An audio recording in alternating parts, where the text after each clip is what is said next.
Our other big story today, the weather. It may be another wet, rainy day across the valley as much as south central and southeastern Arizona remain under flash flood watches. We're still waiting to see if the National Weather Service confirms this was an actual tornado touching down in New River yesterday. They did share a graphic today saying the state averages about 4 tornadoes a year.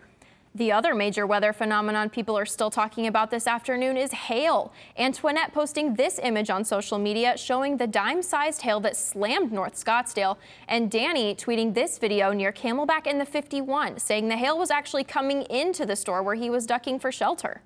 We even saw some dust sweep through the Phoenix area between downpours yesterday, and lots of people are tweeting photos of the incredible lightning last night. We've now learned 2 homes were struck in the metro Phoenix area.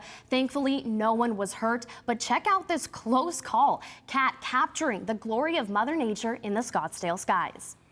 As for right now, neighborhoods are scrambling to clean up the mess before more storms strike. Winds downing trees and knocking over street signs. Many bracing for more of the same today and tomorrow, especially those living on the streets. Frankie McLister shows us what steps are being taken to help people who are homeless when severe weather strikes. Frankie? Yeah, Marcelo, Jordan. I mean, as Valley residents saw those crazy storms come through yesterday, it directly affected the homeless population. And people who are advocates for that population said that their resources just are not enough.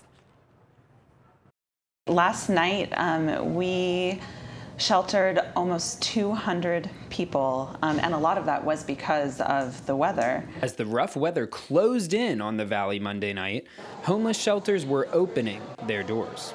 So many of us that live in Arizona were often so thankful for the rain, and I myself am thankful for that, but I would challenge people to think about that downpour last night and think about what it would be like if you were living on the street and having to experience that kind of extreme weather.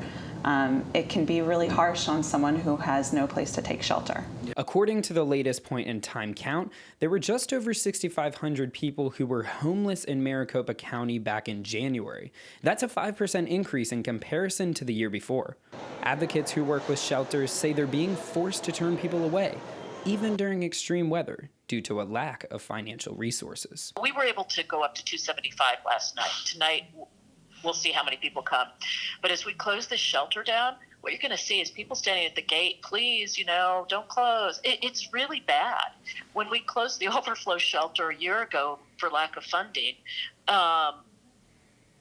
people dispersed and more encampments grew. So we're not addressing the issue. Those who are homeless are extremely vulnerable when it comes to weather.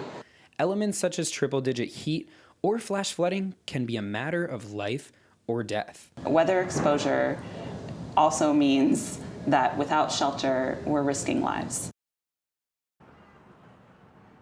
Yeah, and with more chances of rain tonight, those shelter officials told me that they're going to have as many beds as possible, but we'll hope that they won't hit max capacity. In Phoenix, downtown, I'm Frankie McLister for Cronkite News.